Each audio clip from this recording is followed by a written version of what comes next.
Gawat, ada apa ini? Jokowi tidak mau salaman sama Prabowo? Namun tersorot momen Presiden Joko Widodo tak menyalami Prabowo. Momen itu tercipta seusai Jokowi menyerahkan dan membayar zakat menggunakan kris yang telah tersedia di meja. Lantas Jokowi menghampiri dan menyalami beberapa menteri yang menggunakan kemeja batik. Kita lihat Prabowo Subianto yang memakai kemeja putih turut berdiri menyambut Jokowi.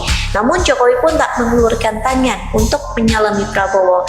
Menanggapi hal tersebut, Prabowo yang sudah berdiri hanya melihat ke kanan dan kiri. Sejak awal saya sudah mengingatkan ada masalah antara Jokowi dan Prabowo yang awalnya seperti bersahabat, tetapi di balik itu semua sebenarnya hanyalah pertemanan berdasarkan kepentingan. Sederhana aja, Prabowo butuh campur tangan Jokowi sebagai presiden untuk dia bisa menjadi presiden. Sedangkan Jokowi butuh kendaraan melalui Prabowo supaya anaknya Gibran bisa menjadi calon wakil presiden. Logika sederhana saya sejak awal sudah meragukan bahwa persahabatan yang tampak di publik antar Jokowi dan Prabowo yang terjalin sebelum pemilu ini akan langgeng.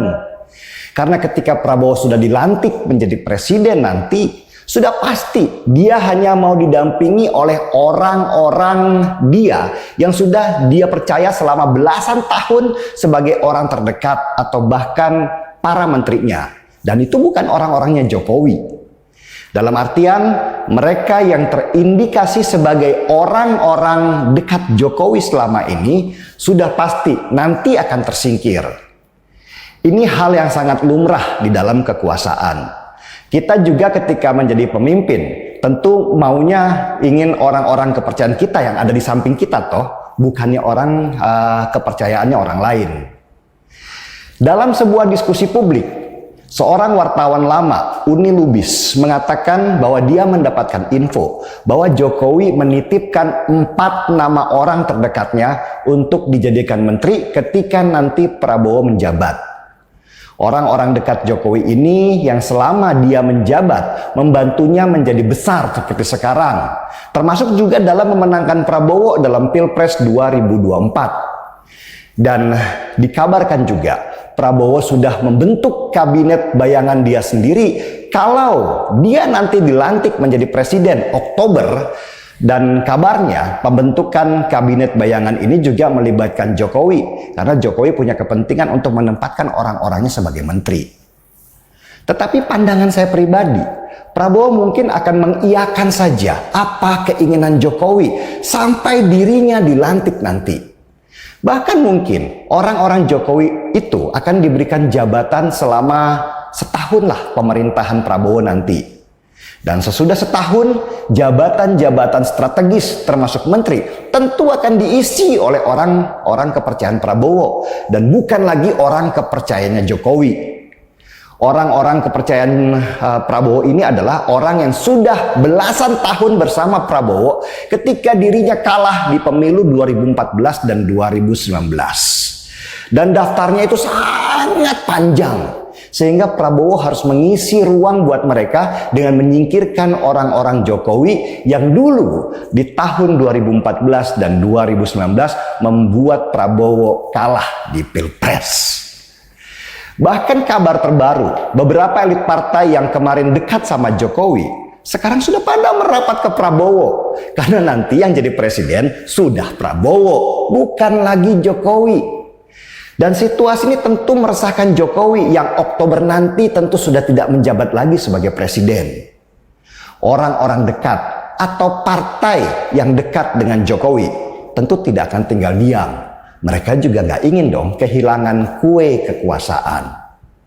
Seperti Partai Solidaritas Indonesia atau PSI. Dengan PD-nya, PSI mengumumkan usulnya untuk menjadikan Jokowi sebagai ketua dari koalisi beberapa partai. Dalam artian sederhana, ada keinginan untuk membentuk koalisi dari partai-partai pendukung Jokowi di Pilpres 2024 dan Jokowi nanti akan dijadikan pemimpin tertinggi dari koalisi partai-partai itu. Usulan sih boleh-boleh aja. Pertanyaan besarnya adalah, ketika Jokowi tidak menjabat lagi Oktober nanti, apakah partai-partai itu mau bergabung di bawah Jokowi? Wow, itu mimpi yang terlalu muluk rasanya. Kalau melihat karakter elit-elit partai kita yang mayoritas pragmatis dan juga cenderung oportunis, tentu menyatukan partai-partai itu di bawah Jokowi yang sudah tidak menjabat lagi jadi hal yang tidak mungkin. Oktober nanti Jokowi sudah selesai jadi presiden, nggak megang lagi kekuasaan. Lalu untuk apa perintahnya itu harus dituruti? Tentu partai-partai itu akan lebih senang ada di bawahnya Prabowo yang memegang kekuasaan nanti.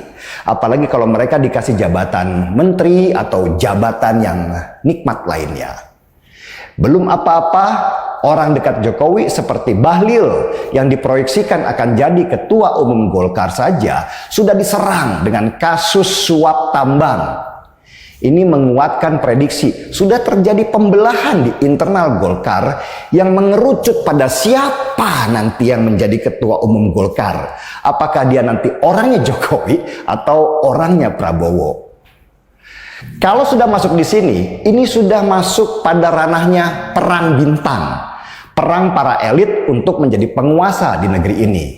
Kita ini, para penonton, cukuplah gelar tikar sambil nunggu apakah pembagian bansos akan seperti waktu Pilpres kemarin atau itu hanya ada di masa promosi aja. Selamat berpuasa untuk kawan-kawan yang menjalankan. Benar-benar nggak nyangka ternyata begini caranya.